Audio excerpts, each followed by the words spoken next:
Bueno, les decía que recientemente subí la clase anterior, ¿sí? Que es cortita, consiste en una clase corta de 30 minutos, este, mm, introduciendo un poco el tema del pasaje que se da, digamos, que ya veníamos viendo, de la psicopatología, ¿sí?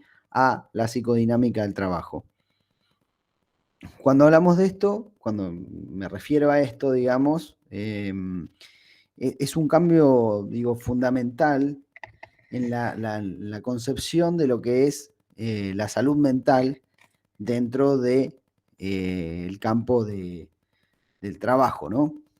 Y hablo de la salud mental, ¿sí? No de la salud física, sino de la salud mental. Para la salud física ustedes trabajan, y tienen medicina del trabajo 1 y 2, pero para la salud mental solo tienen psicología en primer año, que es psicología laboral, ¿sí? Como orientación. Eh, este cambio, digamos, les comento un poquito, ¿no?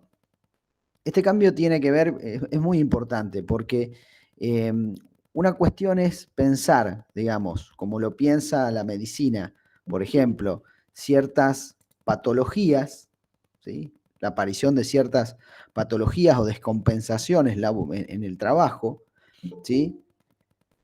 O lo que se denominan enfermedades profesionales, ¿sí? Y no sé si tienen en cuenta esto, si lo conocen, supongo que sí. Eh, pero en lo que es la perspectiva que nos está planteando de Jurs, ¿sí? Hay un pasaje que, si bien en el texto, digamos, por ahí aparece un poco complejo en la manera de expresarlo, pero no es tan complejo, sino que simplemente está planteando, digamos, que se pasa de pensar o de tomar como medida o de focalizar la atención en las descompensaciones, ¿sí? Estamos hablando de descompensaciones cuando alguien, por ejemplo, en el trabajo no puede acudir más a su trabajo porque hay algo del orden no de lo físico, sino de lo mental, ¿sí? Que le impide continuar con el trabajo que está realizando. Y, digamos, si hablamos de enfermedades profesionales, hay toda una lista, digamos, de enfermedades, si se quiere, o psicopatologías, ¿sí? Que vendrían como a estar, digamos, podemos decir, reconocidas, ¿sí? Como enfermedades que pueden causarse en el trabajo y por el trabajo, ¿sí? Bueno, esa es la época o la parte, digamos, eh, que se refiere en el estudio que hace la psicología del trabajo, o que hace de Jurs más bien, es la parte que se refiere a patologías, ¿no? O psicopatologías en el trabajo. Ahora, es una forma de pensar que es heredada un poco de la medicina, esta. Pero de Jurs dice, tomemos como medida no las descompensaciones de las personas, sino tratemos de medir antes de que se descompensen. Se dan cuenta que es una perspectiva, ahí cuando decimos eso, es una perspectiva que apunta a la prevención. ¿Se entiende esto? O sea, no tomemos solo en cuenta no sé, eh, las condiciones de trabajo y la organización del trabajo y cómo eso puede causar una patología.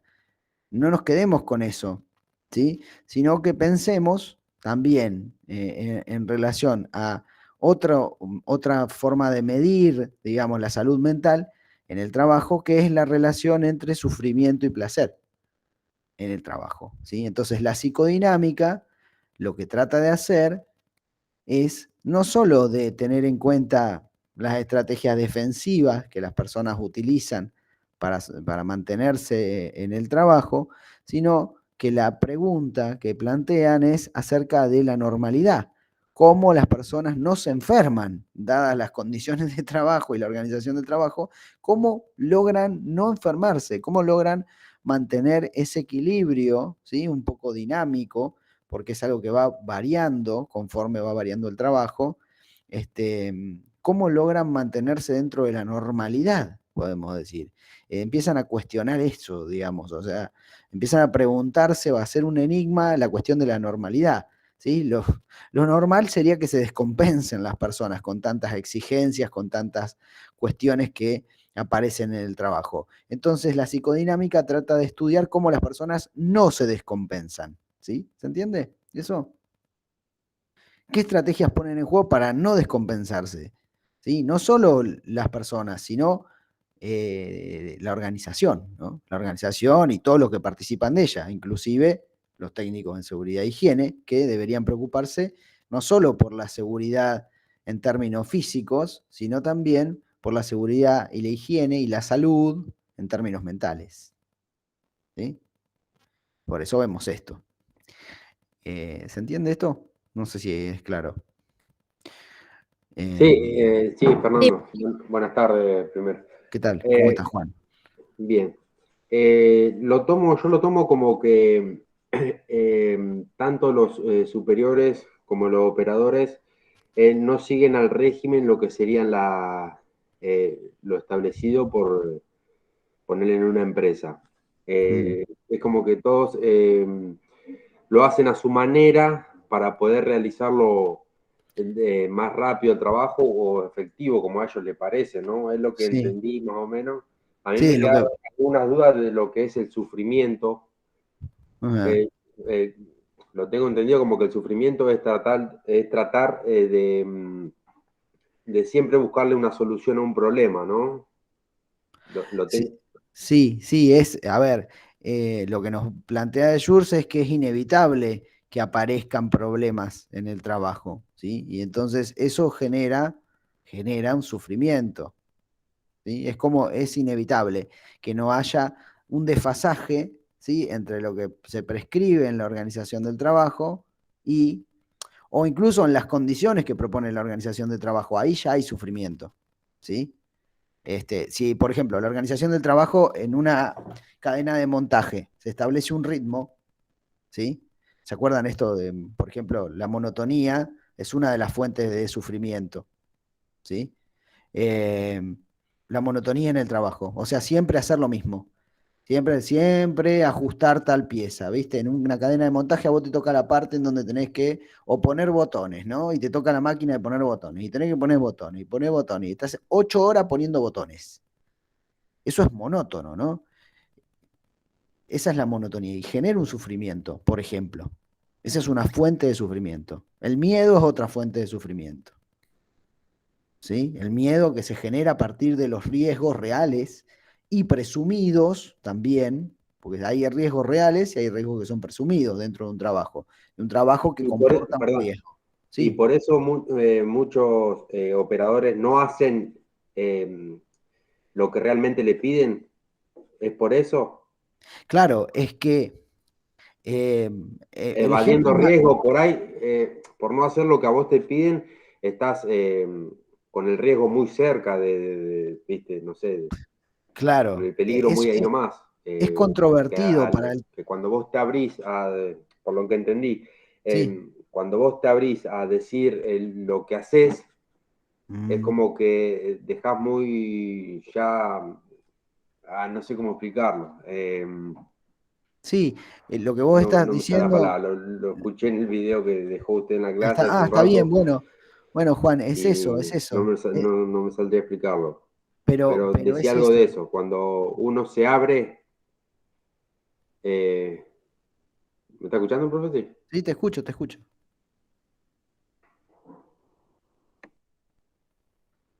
Sí, cuando uno se abre a contar, digamos, las mañas del trabajo o lo que se llama los trucos o las trampas, digamos, en el trabajo, ¿sí? Que uno hace para poder, sigo hablando aunque Juan se fue, em, las mañas, digamos, o las trampas que uno hace, lo que decía Juan, es que si uno las devela, queda como al descubierto, ¿sí? Al descubierto de nada, de lo que uno va realizando. Lo que pasa es que eso depende muchísimo de cómo la empresa o la organización eh, considera eso. ¿no? Considera esas trampas o esos artilugios o esas cosas que uno hace en el trabajo para poder realizarlo. Porque esa es la definición de trabajo, ¿no? Lo veíamos, o por lo menos se los planteaba, por ahí lo podemos llegar a ver si les comparto esto, ¿sí? Esta pantalla, y vamos al texto y vamos a ver la definición que hay o que da de source, no de yours. Encima los apellidos son parecidos, ¿no? Pero fíjense, cuando habla del trabajo, está diciendo todo lo que los hombres y las mujeres se ingenian en inventar para encontrar los mejores compromisos entre lo que deben hacer, que es el trabajo prescripto, lo que es posible hacer, ¿sí? Porque a veces el trabajo prescripto no tiene en cuenta la posibilidad, o sea, lo que se puede y lo que no se puede hacer. Hay limitaciones en lo real, lo real establece limitaciones, obstáculos que no permiten hacer exactamente lo que se le prescribe, ¿sí? Entonces hay que armar un compromiso, el que ejecuta, digamos, arma un compromiso entre lo que debe hacer, lo que es posible hacer y lo que desearía hacer, teniendo en cuenta lo que creen que es justo o bueno. Entonces, piensen que esto no solo es algo que realiza la persona que produce el operario, sino que también es algo que se juega, por ejemplo, en un capataz. El capataz tiene que hacer tal cosa, tiene que lograr regular, no sé, las entradas, las salidas, manejar la gente, ¿no? Y manejar la productividad. Pero una cosa es lo que le dicen que tiene que hacer, las estrategias, por ejemplo, que le prescriben que tienen que hacer o los instrumentos que le dan, no sé, qué sé yo, sanciones o no sé, con lo que cuenta. Y otra cosa es lo que se puede hacer, ¿no? Porque puede pasar que si yo sanciono a alguien, esa persona después empiece a bajar su productividad, por ejemplo, ¿no? Entonces ahí tengo que ver, tengo que tratar tengo distintas cosas que puedo, ¿cómo decir? No cosas, pero digo, tengo que pensar una estrategia en donde se juegue, tengo que lograr tal objetivo, pero también tengo que tener en cuenta esto otro, ¿no? Esto otro es lo que se puede y lo que no se puede hacer, ¿sí? De acuerdo a la realidad humana con la que me toca trabajar, ¿sí? Y también lo que yo considero, deseo, ¿sí? Considero justo y bueno de lo que debo hacer. Entonces, fíjense que no es fácil realizar un trabajo, porque el trabajo implica justamente conciliar, establecer un compromiso entre estas cosas, ¿no? Lo que se debe hacer, lo que se puede hacer y lo que quiero hacer, digamos, ¿sí? O lo que desearía hacer. Entonces el trabajo es algo complicado desde ese punto de vista. Implica una conciliación. Eh, bien. Ahora, teniendo en cuenta, digamos, este desfasaje que hay entre el trabajo, que nosotros lo veíamos la clase pasada, digamos, no solo la que grabé, sino la anterior, esto entre el trabajo prescripto y el trabajo real, el que se realiza, ¿sí? Hay una diferencia, ¿sí? Entre medio de esa diferencia aparece el ingenio del ser humano, digamos, el ingenio del ser humano que permite llegar desde lo prescripto a, ¿sí? Con las dificultades que tiene el trabajo real, a concretar esos objetivos que se le prescriben, ¿no? Pero bueno, para eso utiliza ciertas mañas o utiliza ciertas trampas, ¿sí? Que le permiten llegar a ese resultado que se le pide y que no llega, al cual no llegaría si sigue exactamente al pie de la letra lo que se le prescribe. ¿Se entiende eso? No sé si lo han logrado vivir en cualquier trabajo, pero Sí, es como seguro. la forma propia de percibir el lugar que le toca en el trabajo. Por ejemplo, no sé, si yo sabiendo que tengo un horario establecido y tengo que llegar 10 minutos antes, por ejemplo, Mm, mm, y, y no llego nunca temprano, siempre llego mm, tarde, porque quizás, no sé, no me interese o, o es mi forma de percibir que, por ejemplo, no sé, en mi trabajo es difícil conseguir los títulos enfermeros, por ejemplo. Entonces digo yo, Sí. bueno, no me van a echar porque como es difícil que consigan enfermeros, llego a la hora que quiero. Tiene que ver con eso, con la percepción propia Sí, de lo que sí, puede, debe y quiere también hacer. sí. Bueno, sí, las Sí, y trampas, también, perdón, pero y piensen que tiene que ver también, más que nada, no solo con la organización formal del trabajo, ¿sí? Puede ser, que eso es un juego de poder ese, el que estás planteando vos, sino que acá tiene que ver con la ejecución, digamos, del trabajo, con la praxis tiene que ver. Estoy hablando, Alejandra, de esto, de cómo vos organizás tu propio trabajo de manera que, si bien no está prescripto, te movés de lo prescripto por el trabajo, ¿sí? Y te movés para poder cumplir con el objetivo del trabajo, ¿sí? No sé si en tu trabajo hay algo prescripto tan claramente, ¿sí? Pero capaz que vos, no sé, tenés que hacer cosas que si lo ve tu jefa, no sé, lo vería mal, pero vos tenés que hacerlo sí o sí, porque si no, no llegás a cumplir con lo que te pide el trabajo. ¿Se entiende? Desde claro, ese son las lado sería. incorporaciones de las trampas, entre comillas, ¿no? Que uno hace Sí, para claro, entre laburar, comillas. ¿no? Pero si esa trampa que vos haces, Mm. tu jefe no está de acuerdo, ahí se complica porque Bueno, se te puede venir castigo. bueno, exacto. Voy a eso más que nada. A marcar, digamos que de Jurs le da mucha importancia a la praxis, ¿no? Digamos, cuando digo la praxis, no estoy hablando, hay que diferenciar, digamos, todo lo que tiene que ver con las relaciones de poder, que es un poco lo que está diciendo Alejandra, ¿no? En esto de la organización formal, a qué hora tengo que entrar, a qué hora tengo que salir. Eh, digamos que sí, forma parte igual de la organización del trabajo, ¿sí? Pero se ve más que nada esto en cuando uno quiere llevar a cabo el trabajo y la misma organización del trabajo, que le está prescribiendo cómo tiene que hacer el trabajo, le erra, ¿sí? Hay algo que no alcanza, hay algo que está mal, y que si yo sigo al pie de la letra lo que me dice, no llego a atender a todos los enfermos, por ejemplo, en tu caso, Alejandra, o no llego no sé, a realizar las prácticas como es debido, como me prescriben que tengo que hacerlo, ¿sí? Entonces hago un poco de trampa, ¿sí? Esto que dice Juan va más adelante. A ver qué hace la organización con eso. ¿Lo reconoce o lo da como algo ilegal y al contrario lo castiga? Bueno, depende. Depende si eso le sirve a la organización. Si sirve para seguir produciendo, a la organización no le importa.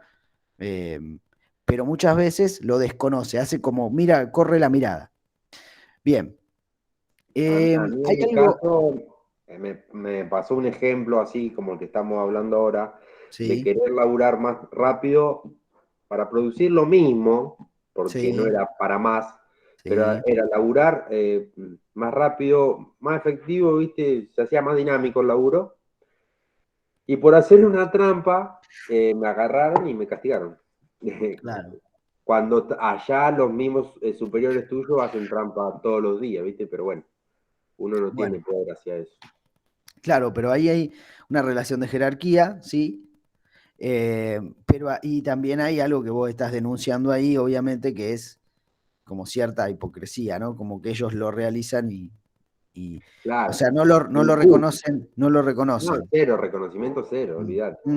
Claro, porque en realidad, y acá es a lo que viene la clase de hoy, digamos, este, mm, em, hay ahí, digamos, en esto, no una cuestión de capricho, sino de una racionalidad subjetiva, como figura acá.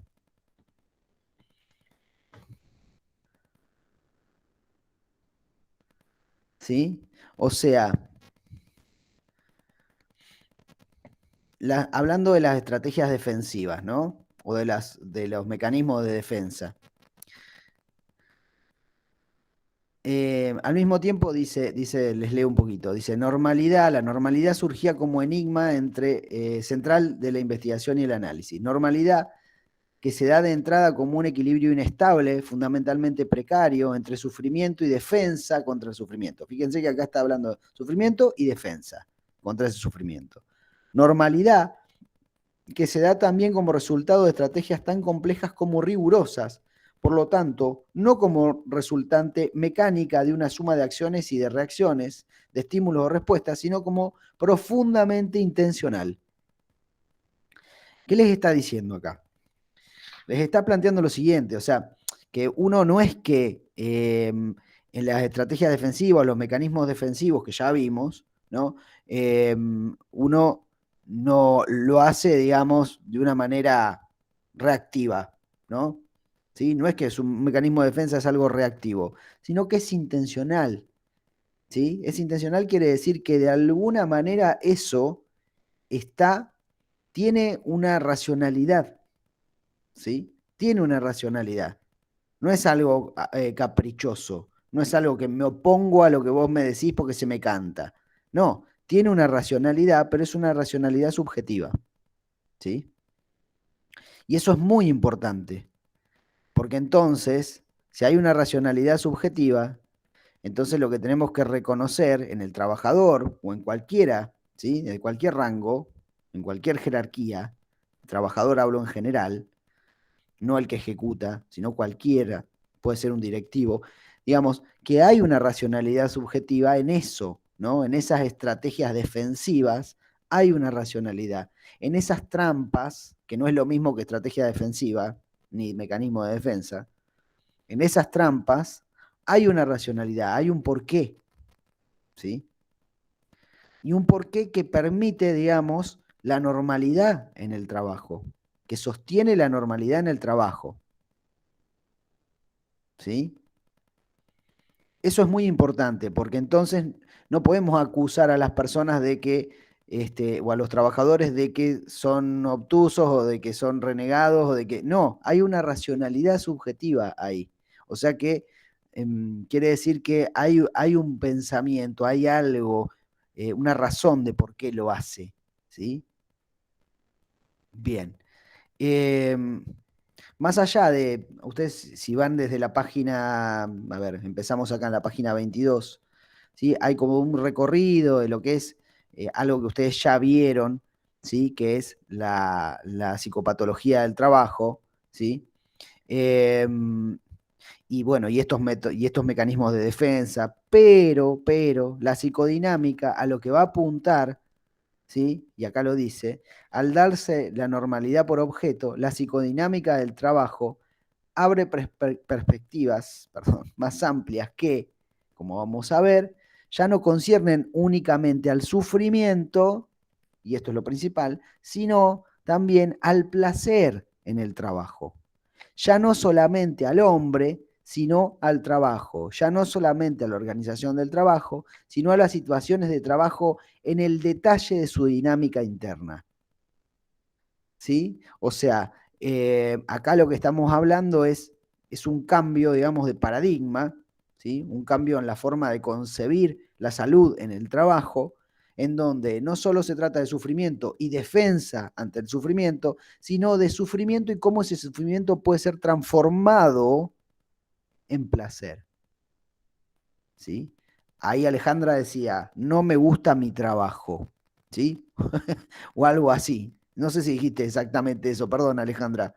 Eh, pero algo de eso, ¿no? De que no tengo ganas de ir al trabajo, ¿no? ¿Dijiste algo de eso? Perdón. Sí, tengo una compañera que lo maneja de Mm, ese modo, mm, que está siempre con la ley abajo del brazo y, por ejemplo, eh, hace eso, llega al horario que quiere porque sabe que un título es difícil de conseguir en una mm. institución y todo eso.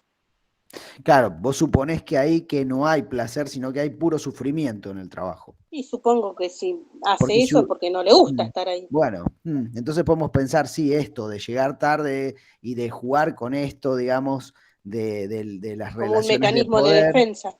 Sí, no sé si un mecanismo de defensa, es algo como, sí, podemos pensarlo, sí, como un mecanismo de defensa, pero es algo El mecanismo de defensa tiene que ver más, sí, puede ser, con el trabajo en sí mismo, ¿sí? Esto tiene que ver más con algo que se reniega, con algo que tiene que ver con, no sé, con renegar de la organización del trabajo, ¿no? Con ir en contra de la organización de trabajo. La organización de trabajo establece cierto horario que vos tenés que cumplir, ¿no? Y bueno, y acá está como renegándose de eso. Y bueno, sí, puede ser un mecanismo de defensa, pero muy precario, me parece.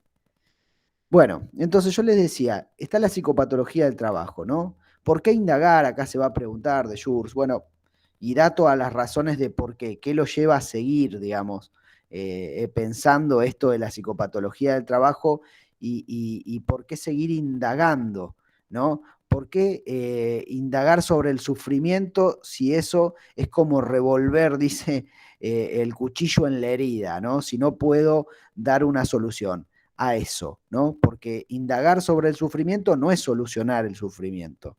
Bueno, y hace todo, daba todas las razones de eso, ¿no? Y de por qué continuar, digamos, con la psicodinámica del trabajo. Si la psicodinámica no resuelve, lo que hace es descubrir algo. Pero bueno, después él llega a una mucho mejor razón de por qué continuar indagando en la psicodinámica de trabajo. La psicodinámica es eso, ¿no? Es el trabajo, en la situación de trabajo, ¿no? No es la organización de trabajo, es la situación puntual de trabajo. Y cuando digo situación, es teniendo en cuenta lo real, ¿sí? Lo real en el trabajo, que son estas dificultades que aparecen, inevitables en el trabajo. Eso es lo real del trabajo, ¿sí? Entonces, para tener, o sea, lo que está diciendo es que tenemos que ir a la situación concreta de trabajo, ¿sí? Que la organización de trabajo puede ser general para todos, pero en la situación concreta de trabajo es la situación en donde se involucra algo de lo real. O sea, por ejemplo, la organización de trabajo puede ser igual para todos los enfermeros en toda la provincia de Buenos Aires, por ejemplo. Pero cada situación de trabajo real es distinta. ¿Por qué? Porque, por ejemplo, acá en Bragado pueden tener determinada paratología, pueden tener determinadas, no sé, camas o determinado espacio dentro del hospital o de las salas, que es distinto en una sala y en otra. ¿Sí? Entonces eso implica que la persona ahí, por más de que tenga establecido la organización de trabajo, tiene que hacer movimientos distintos, tiene que, no sé, moverse, por decir algo, ¿no? En un espacio diferente y ver cómo resuelve eso, y eso lo tiene que resolver la persona que trabaja. No se lo dicen desde arriba. ¿Se entiende? Eso es lo real del trabajo. ¿Sí? Todo el tiempo hay situaciones puntuales, detalles puntuales de la dinámica de trabajo que son distintas en cada caso. ¿Sí? Hay cosas que no se establecen, este, no que es imposible tenerlas en cuenta porque tienen que ver con lo real de la situación, ¿sí? Sí, que salen de lo que está escrito. Son, Que se salen justamente de lo que está prescripto porque no lo pueden prever lo prescripto a eso. Entonces lo tiene que resolver uno. Eso es lo que está diciendo de Jurs, ¿sí? Lo tiene que resolver uno. Ahora, ¿qué pasa con eso, no? Bueno, teniendo en cuenta esto, ¿no? Una mirada, por esto esta parte, ¿no? Que les plantea una nueva mirada sobre la organización del trabajo, ¿sí? Eh, y qué lugar tiene la psicodinámica del trabajo? Dice, la brecha entre lo prescripto y lo real no siempre corre la misma suerte. Esto que decíamos, que decía Juan. O bien es tolerada, ¿sí? O sea, la psicodinámica en situación de trabajo lo que implica es esta cosa que hace uno, ¿no? Esto que hace uno entre lo prescripto y lo real. Entre medio de eso está el sujeto, que no es pasivo, sino que es activo, y entonces acomoda las cosas o hace esas trampas, digamos, o pone en juego su ingenio para lograr el objetivo del trabajo, de la tarea. Pero eso, ¿sí? Eso La brecha entre lo prescripto y lo real no siempre corre la misma suerte. O bien es tolerada y ofrece márgenes de libertad creadores, o bien, al contrario, como dice Alejandra, se la persigue y los asalariados temen ser atrapados en falta, ¿no? Esto que dice Alejandra de se la persigue, ¿no? Se la persigue a esto de venía horario, el reglamento abajo del brazo, ¿no? Generalmente, sigo leyendo, es a la vez una y otra cosa, tolerada ahí donde la ganancia es visible, perseguida ahí donde se la interpreta como una posición de desobediencia y fraude. ¿Se entiende? Esto está presente en todos los trabajos. Esto de la psicodinámica, esto de la invención, el ingenio, la creatividad, digamos, esas trampas, entre comillas, como dice Juan, muy bien, están en todos los trabajos, todos los realizamos, ¿sí? De una manera u otra, la brecha esa que existe, esa brecha que existe entre el trabajo prescripto y lo real, hace que tengamos sí o sí que vernosla con eso. Lo que pasa es que podemos tener distintas respuestas del lado de la organización, ¿sí? Puede ser tolerada o puede ser perseguido, eso. A veces depende de los resultados que dé. Muchas veces eso pasa y como a la empresa le conviene o a la organización le conviene o al capataz le conviene, a tu superior, entonces no pasa nada, ¿sí? No se persigue, sino que, bueno, miro para otro lado, total, vos conseguimos los objetivos de productividad, bueno, ¿sí? Pero nunca es reconocida, que es distinto. Acá les va a plantear, ¿no? Que en todas las industrias termina apareciendo, pero que muchas veces no, las fallas en la organización del trabajo, en el trabajo prescripto, porque esto implica que hay fallas en la organización del trabajo, o sea que no todo se puede anticipar, no todo se puede prever, ¿no? Entonces, muchas veces eso es reconocido en algunas situaciones o en algunas industrias, pero en otras no, ¿sí? En otras no, también porque implica poner al descubierto algo que genera miedo, ¿no? Porque cuando uno se apega a las reglas, confía en esas reglas, pero cuando dejan de ser seguras esas reglas, ¿sí? Empieza a agarrarte miedo, más si trabajas en un lugar, por ejemplo, como una planta nuclear, ¿sí? O en una industria en donde vos decís, ay, yo sentía que tenía cubierto, de que estaba seguro, y al final, si me dicen esto y si la organización del trabajo falla, quiere decir que no estoy tan seguro acá y que puede pasar un accidente y que me puede pasar a mí. Entonces, prefieren apegarse a la organización del trabajo y negar que existen estas trampas, pero estas trampas existen igual. Y acá hay alguna situación que está muy buena que plantea de Jurs, más que nada para ustedes, técnicos, ¿sí? En seguridad e higiene. Y les leo, dice: ahora bien, después de numerosas investigaciones en el terreno, resulta que más allá de la contradicción entre la organización del trabajo prescripta y la organización del trabajo real, la misma organización del trabajo prescripta está plagada de contradicciones.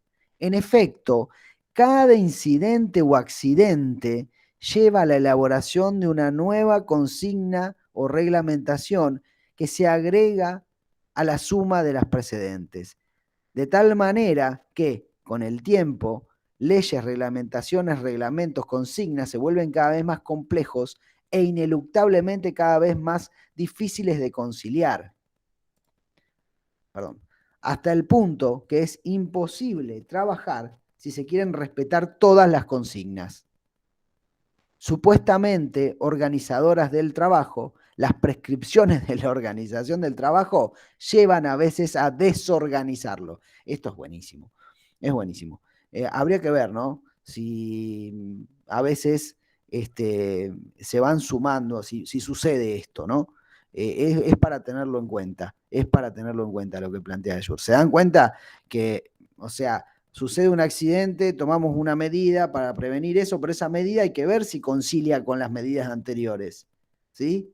de lo prescripto. Y a veces se hace mucho más difícil llevar a cabo el trabajo con tantas medidas. Y hay que ver si esas medidas están una en relación con la otra, ¿no? Porque fueron surgiendo en la medida en que fueron surgiendo accidentes. ¿Se dan cuenta esto? O sea, esto tiene que ver con que, con hacer como, es como decirles, y bueno, le pongo un poco de plastilina y lo cubro, ¿no?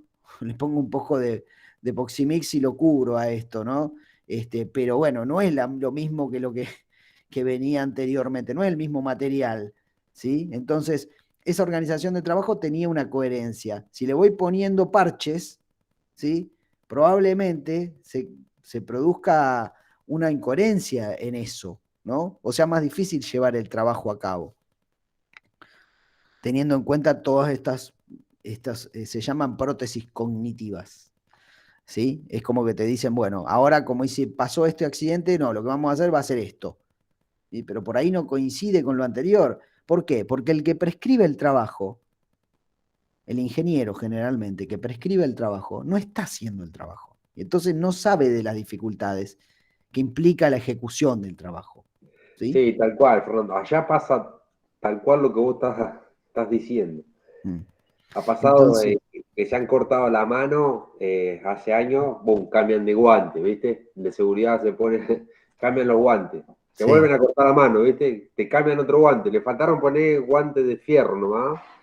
Pero mientras tanto, los guantes que te ponían eran tan inmaniobrables porque no podías agarrar nada. Claro, no lo único que le importaba es que no te corte la mano de vuelta, ¿viste? Pero sí, mientras para tanto que no no podías figure. trabajar. Era imposible, era. Sí, supongo que también ahí tienen en cuenta esto de las estadísticas de accidentes y los premios que reciben por no tener accidentes y todas esas cosas. Además de Sí, tal eso, cual. pero además, pero teniendo más allá de eso que es un juego de poderes y no sé, y otras cosas, ¿no? Mucho más exteriores al trabajo en sí. El hecho, habría que fijarse después si esos nuevos guantes que les van dando no van también generando que se vayan, no solo que se siga produciendo el accidente, sino que van generando más accidentes de eso. Porque, bueno, tal vez le dan, no sé, habría que ver, ¿no? Habría que ver, hablar con el que trabaja ahí y ver si eso a veces no es causa peor de accidentes. Estos nuevos guantes, digamos, bueno, no sé. Capaz que no coincide con el trabajo que tenés que hacer, porque te obstaculiza el trabajo, es peor, entonces la persona se apura más. Al apurarse más, probablemente tenga menos cuidado en sus movimientos y por ahí se produce el accidente por eso también, ¿no? Eso, tal cual. Voy por ese lado yo. Bien, bueno, esto va para las prescripciones no solo en la ejecución, sino también a nivel cognitivo. Eh, bien, bien. ¿No? Entonces nos encontramos con esto, ¿no? Con todo esto que está planteando de Jurs en relación a la organización del trabajo. ¿Mm? Eh,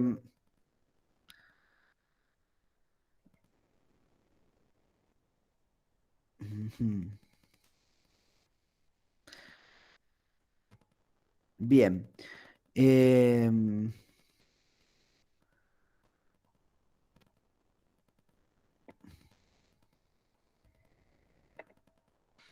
bueno, está bien.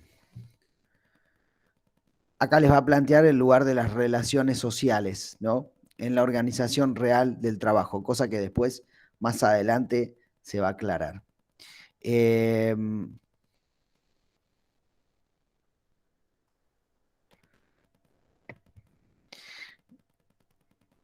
a ver, voy a ir un poco a, no sé si lo van a ver, una presentación acá en una hojita de PDF. El trabajo, ¿sí? De Jurs, entonces, teniendo en cuenta todo esto que venimos viendo, ¿no? Del desfasaje entre trabajo prescripto y trabajo real, de Jurs lo va a definir, ¿sí? Como una actividad. No sé si están viendo ahí el PowerPoint. ¿Lo ven? No, profe. Sí, se ve. ¿Se ve? A ver. Yo sí lo veo. Yo veo lo anterior. Mira qué raro. Claro, yo también. A ver si puedo ahí Yo también veo lo anterior. presentarles el PowerPoint. Denme un segundo.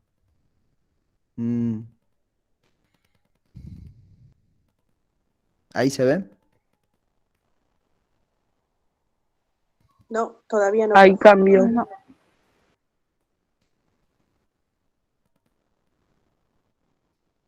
Avísenme A mí si... me cambió ahí, no sé si se verá para otro ¿Ahí sí? lado o qué, pero Ahí lo sí. veo distinto. Que dice trabajo y da la definición de trabajo. ¿No?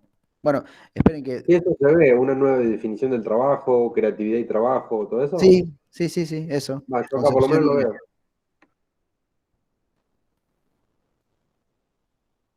Bueno, si alguno no lo ve, me dice y dejo de compartir y comparto eso. Dígame si alguno no lo ve. Ahí lo veo yo.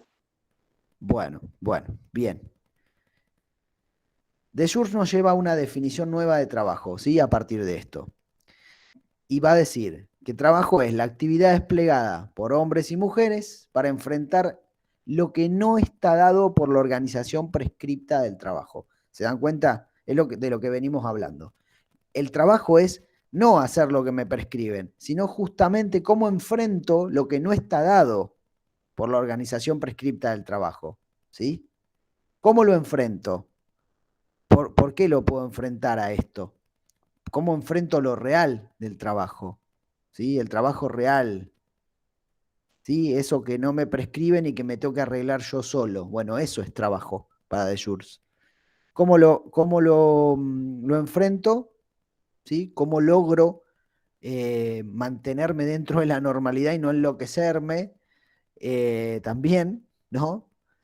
A partir de que no es una ejecución maquinal la que realizo de mi trabajo, sino que todo trabajo, dice Deleuze, implica una parte de concepción. La concepción del trabajo, si ustedes recuerdan, había una división en el trabajo, digamos, hay una división entre concepción del trabajo y ejecución, ¿sí? Entre trabajo intelectual, trabajo manual, ¿sí? Hay uno, ¿se acuerdan de Taylor? Que estaban los ingenieros que diseñaban los movimientos y después los trabajadores o los operarios que los ejecutaban y que les decían, no piense usted, no conciba nada, usted tiene que hacerme caso a mí. ¿Sí? En cambio, Deleuze está diciendo lo siguiente, que inevitablemente por lo real del trabajo, ¿sí? Por lo real del trabajo, cada uno de nosotros cuando llevamos a cabo un trabajo, aunque sea una partecita pequeña, tenemos que concebir ese trabajo, o sea, tenemos la parte de concepción del trabajo, o sea que tenemos que, esto que hacemos, arreglárnosla, nos prescriben esto, nos prescriben cierta cosa y tenemos que tratar de llevar de esa prescripción a conseguir los objetivos lidiando o enfrentando lo real. ¿Y cómo se hace eso? Bueno, modificando, ¿sí? Haciendo estas trampitas, si se quiere, pero que tienen que ver con la concepción del trabajo. Es como decir, bueno, a tal operario le dijeron que tiene que moverse de tal manera o que tiene que ejecutar tales movimientos o, no sé, no sé, lo que sea, ¿no?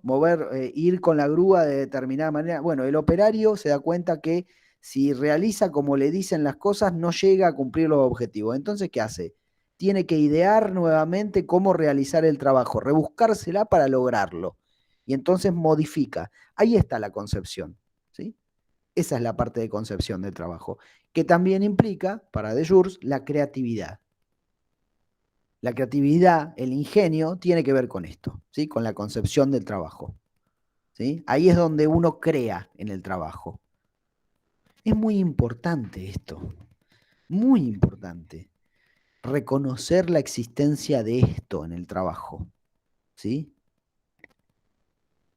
Ahí Deleuze lo que nos va a plantear, ¿sí? En el texto, si ustedes siguen el texto, es que para lograr esto, para lograr que se le dé un lugar o para lograr, digamos, este pasaje de lo que es lo defensivo, ¿sí? Y el sufrimiento al placer, no alcanza solamente con la actividad singular de un sujeto que se las arregla, ¿sí?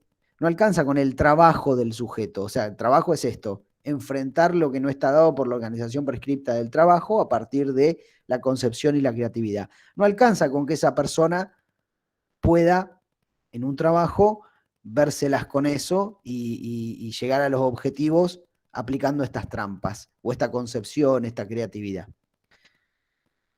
Sino que es necesario que cada uno, porque el trabajo implica relaciones sociales, ¿sí? En una empresa donde hay muchas personas, o en un sector, por ejemplo, de una empresa, no alcanza con que cada uno resuelva, ¿sí? Con que cada uno trabaje en el sentido que lo plantea de Jours, sino que además tiene que haber una coordinación, cosa que es muy compleja. ¿Sí? Una coordinación en donde, primero, se reconozca que están estas trampas o que está este trabajo. No voy a decir más trampas, voy a decir trabajo, porque no son trampas, es trabajo. Justamente de Jours está diciendo, no, está reconociendo que ese es el trabajo, ¿no? El trabajo es eso. Como yo me las ingenio, podemos decir, es actividad subjetivante. Entonces, no alcanza con que yo haga mi actividad subjetivante, sino que es necesario que dentro de un sector todos coordinemos. A ver, ¿cómo hacemos ese trabajo? ¿Cómo hice yo? ¿Cómo hiciste vos? ¿Sí? Es necesaria la coordinación. Para llevar a cabo la coordinación, siempre hay como espacios o lugares en donde se arman reuniones de equipo, cosas así, que generalmente no, que se los toma como tiempo de divague. Y en realidad deberían funcionar para esto, para poder descubrir eso, descubrir qué actividad realiza cada uno, ¿sí? Qué trabajo realiza cada uno, cómo se las arregla cada uno, y poder coordinarlo dentro de un sector y a mayor escala dentro de una organización, ¿sí? Para eso es necesario, dice de Jours, la cooperación, que no es lo mismo que la coordinación, sino que la cooperación implica el deseo de cada sujeto de poder, ¿sí? De poder poner en juego, de poder compartir esto con otros, ¿sí? Pero eso no se puede prescribir, ¿no? Vos no le podés decir a alguien, bueno, no, vos me tenés que contar ahora cómo haces. No, tiene que surgir de la persona, ¿sí? Y además, esa cooperación, la forma en que se genera esa cooperación, también depende de la situación de trabajo. Por eso no se puede prescribir y por eso es indeterminada. Eso quiere decir que la cooperación es algo que va a surgir ahí y va a tener la forma particular, ¿sí?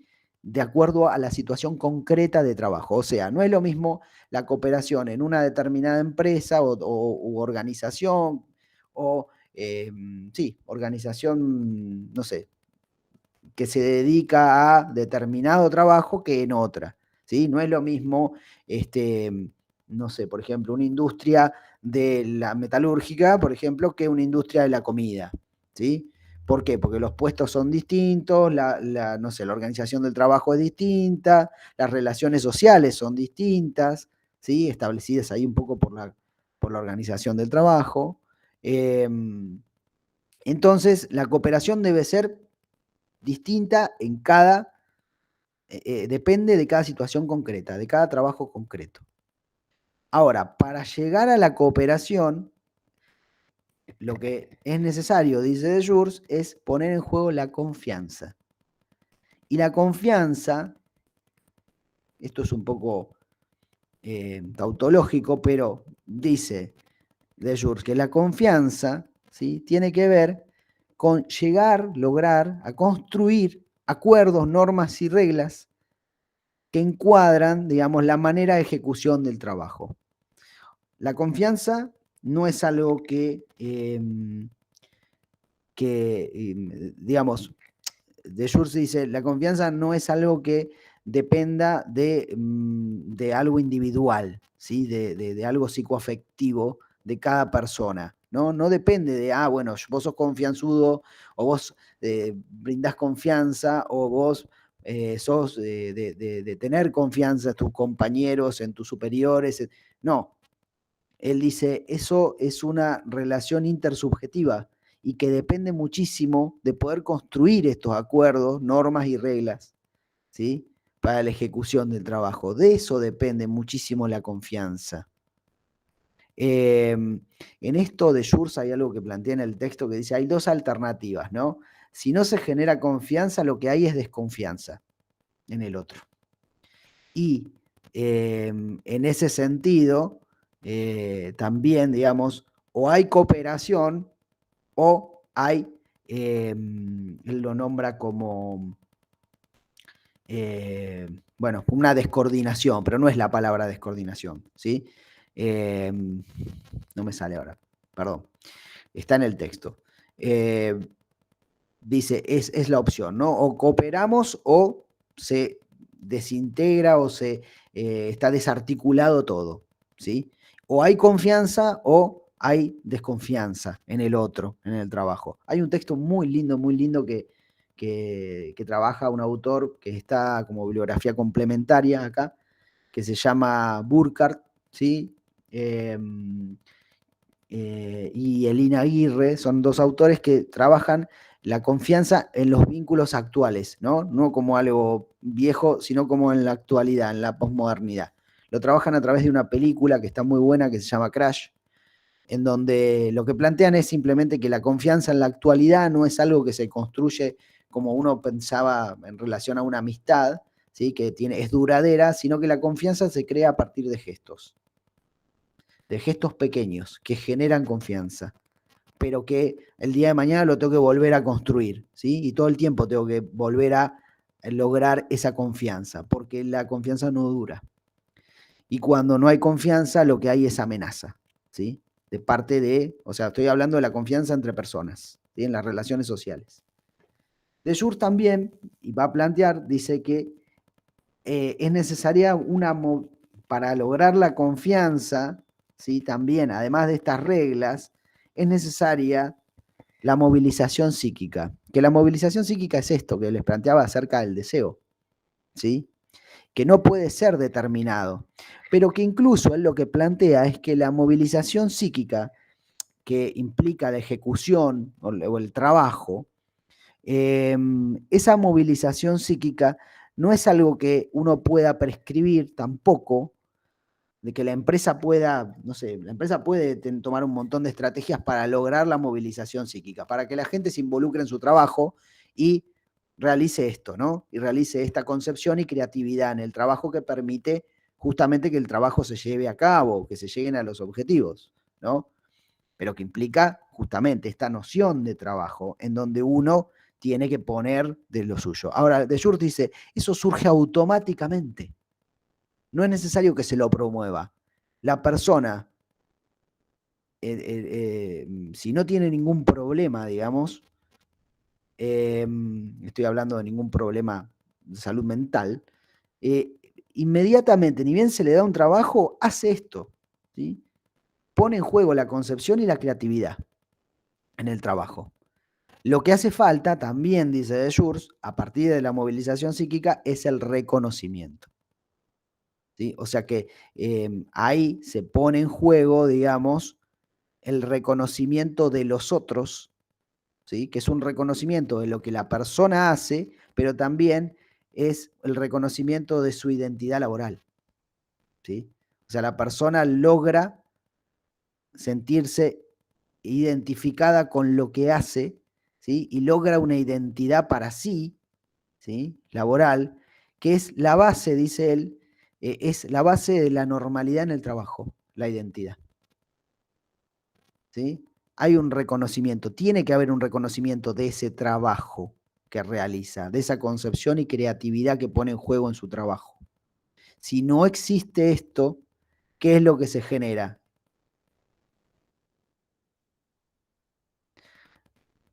O la descompensación, o qué, o los mecanismos de defensa.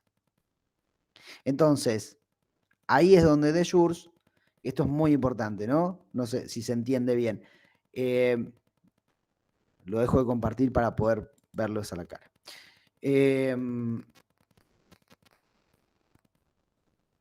Lo que está planteando de Jurs es esto, o sea, tiene que haber un reconocimiento de parte de los pares y también de parte de, no solo de los pares, sino de los superiores, ¿no? Tiene que haber un reconocimiento y en base a ese reconocimiento, ¿sí?, se fomenta la identidad en el trabajo. Identidad que es fundamental para que uno se sienta bien en el trabajo, ¿sí?, para obtener placer en el trabajo a partir no solo de lo que uno hace, del ingenio que pone en juego, de la creatividad, que eso genera placer, sino de que hay un reconocimiento de ese, no de ese placer, sino de ese trabajo que uno realiza, ¿sí?, de eso que se consigue. Tiene que haber un reconocimiento. Ahora, cuando no existe este reconocimiento, cuando no está, de Jurs, ¿qué dice? Bueno, ¿qué se produce? O la descompensación, la persona se enferma, a eso me refiero con descompensación, de salud mental, se descompensa, se enferma, ¿sí? Fíjense, no necesitamos ninguna patología acá. Simplemente estamos hablando de que la persona empieza a sufrir en el trabajo de tal manera que se descompensa por el mismo trabajo que realiza, ¿sí? Se descompensa no por el trabajo, sino porque no hay un reconocimiento de ese trabajo. Y ¿qué se genera? O descompensación o ¿qué? O mecanismos de defensa. ¿Y qué pasa con los mecanismos de defensa? Los mecanismos de defensa coagulan esto, ¿sí? Coagulan este pasaje del sufrimiento al placer y lo que hacen es mantener a raya el sufrimiento, pero no generan placer. ¿Se entiende? ¿Se entienden los caminos, ¿sí?, que se pueden dar? Si no hay reconocimiento, por eso es importante el reconocimiento. El reconocimiento es a partir de los otros. Los otros pueden ser cualquiera de los otros, de jerarquía igual o más arriba o más abajo. No importa, ¿sí? Pero es necesario ese reconocimiento. Si no, tenemos dos cosas que pasan. O se descompensa y aparece la patología, con todo el tipo de patologías que hay, o, ¿qué pasa? O, por otro lado, aparecen los mecanismos de defensa, que permiten que la persona se mantenga en el trabajo, pero se mantiene en el trabajo a partir de todas estas, no sé si decir, no es trampas, a partir de estos mecanismos de defensa, ¿sí?, que hacen que la persona, no sé, depende de la profesión, depende el trabajo que realice, hay distintos mecanismos de defensa, ¿no? Y entonces esos mecanismos de defensa lo que hacen es que la persona no pueda obtener placer. Solo lo que hace es mantener a raya el sufrimiento, ¿sí? Repetí lo mismo. ¿faltar al trabajo es un método de defensa? Es un poco lo que decía Alejandra, ¿no? Estas personas que por ahí juegan un poco con el tiempo. Sí, pero yo diría que es un mecanismo de defensa individual, ¿sí? Puede ser un mecanismo de defensa individual, y que es un poco, no sé, qué sé yo, ¿cómo decir? Precario, ¿no? Es un poco precario, porque por ahí no, por ahí para llegar 5 minutos más tarde es, no sé, fantástico, genial. A vos te genera la sensación de que, no sé, de que estás, no sé, resistiendo a algo o, no sé, estás logrando que no te subyuguen en el trabajo, qué sé yo. Le robás 5 minutos, no sé. Puede ser un mecanismo de defensa. Depende de, como les digo, lo que pasa es que los mecanismos de defensa no solamente son en relación a la organización del trabajo, sino que tienen que ver con el sufrimiento en el trabajo. O sea, no solo con la organización, en donde la organización te dice, tenés que trabajar de tal hora a tal hora, tenés que moverte de tal forma, tenés que lograr tales objetivos, No, más allá de eso, después tenés el sufrimiento que implica el trabajo. ¿Por qué el trabajo implica sufrimiento? Y porque hay fuentes de sufrimiento en el trabajo, ¿no? Lo que les decía hoy, el miedo, ¿sí?, la monotonía y el aburrimiento, y las cuestiones relativas a la ética, ¿no? Lo que va en contra de la moral y la ética de la persona, los conflictos en relación a la ética y la moral que se ve muchísimo en los empleos de tipo, en los empleos actuales, ¿no? Empleos precarizados actuales. Y entonces tenemos todos los mecanismos de defensa contra eso, ¿no? Contra la ejecución del trabajo mismo. Pero bueno, los mecanismos de defensa no están buenos porque lo que hacen es empobrecen la economía psíquica, podemos decir. Y la persona, en vez de generarle placer eso, bueno, lo que hace es defenderse del sufrimiento y nada más. ¿Sí? Entonces, es un trabajo, los trabajos se vuelven pobres en ese sentido. ¿Sí? O sea, la persona sigue trabajando de eso, pero no obtiene placer. ¿Se dan cuenta lo importante que es esto? Porque no obtenés placer y porque o te descompensás o te defendés. Lo difícil es lograr hablar de esto en el trabajo. ¿Mm? Lograr hablar de esto en el trabajo es complicado. Complicado. Pero bueno, es lo que está planteando de Schurz. Después, más adelante, en el mismo texto, ¿no? Yo les decía, bueno, les propongo que lean hasta ahí, nada más, ¿no? Pero después habla de la metodología de trabajo, de cómo investigaron, digamos, y de cómo es necesario poner en juego la palabra, pero también es necesario la demanda. ¿Sí? Cuando digo la demanda, es la demanda del propio trabajador de poder hablar sobre su trabajo. ¿Sí? Para que también el mismo trabajador se haga cargo, ¿sí? Se responsabilice de que, bueno, de que algo quiere cambiar ahí, en ese trabajo. Porque si no, generalmente lo que encontramos es alguien que está sufriendo, que utiliza su mecanismo de defensa y que no quiere que se metan con esos mecanismos de defensa porque se le desarman, como decía Juan, ¿no? Se desarman esos mecanismos de defensa y la persona queda como medio desguarnecida ante el sufrimiento. ¿Sí? Porque una vez que se conoce lo que uno hace, después uno no puede ignorarlo, hacerse el boludo. ¿Sí? Digamos. Y sabe que está implementando un mecanismo de defensa. Que en realidad, que es algo muy importante esto del psicoanálisis, la efectividad del mecanismo de defensa es que nosotros no nos damos cuenta que estamos efectuando el mecanismo de defensa, que estamos poniendo en juego el mecanismo de defensa. ¿Se acuerdan que que el psicoanálisis habla de lo inconsciente, ¿no? Y los mecanismos de defensa no son conscientes, no es que uno dice, me voy a defender de esto. No, lo hace sin darse cuenta. Claro, porque creemos que está bien. Claro, si nos damos cuenta que estamos empleando ese mecanismo de defensa, se nos desarma el mecanismo. ¿Sí? Entonces hay que tener mucho cuidado con hablar de esto, ¿no? O sea, hay mucha reticencia a hablar de esto, hablar de las trampas que uno realiza, o más que nada de los mecanismos de defensa, ¿no? Que las personas no saben que son mecanismos de defensa. Lo hacen de tal manera que justamente les permite ahorrarse el sufrimiento. Pero bueno, tampoco obtienen placer en el trabajo. Así que bueno, es algo muy interesante. Piensen que la salud mental pasa por esto, ¿no? Pasa por este pasaje del sufrimiento al placer. Y qué camino, y qué puede pasar cuando eso se obstaculiza en el trabajo, ¿no? Y bueno, y hay que ver qué se puede hacer para lograr que esto no funcione. No es un sueño, no es utópico. Puede pasar. Bueno, hoy vamos a dejar acá. La clase que viene vamos a empezar a trabajar algo un poco más de cerca, un análisis de las situaciones de trabajo, ¿sí?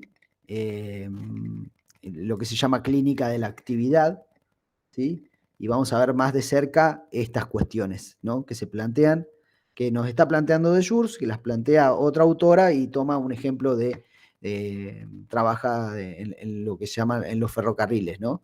Va a mostrar un ejemplo de los ferrocarriles y va a mostrar cómo funciona, digamos, esta defensa y qué cosas se ponen en juego en la actividad. ¿Sí? La psicodinámica es como, lo que les doy es un pantallazo general, después hay que ver en cada trabajo, en cada situación concreta de trabajo, cómo eso sucede. Y lo que nos muestra esta autora que se llama Marta Santos, es eso, justamente, de cómo empresa, una organización, en el trabajo de los ferrocarriles, pasa eso, ¿no? Piensen en la cuestión de la seguridad. Bueno, lo vemos la clase que viene. Nos queda eso y nos queda alguna cosita más de Jurs, que para ubicar, digamos, la cuestión de los accidentes y todo eso, que también es muy interesante, compleja, pero interesante, como esto, ¿sí? Plantea otra perspectiva. Bueno, está bien por hoy, dejamos aquí, es muy psicólogo, pero bueno, terminamos la clase acá.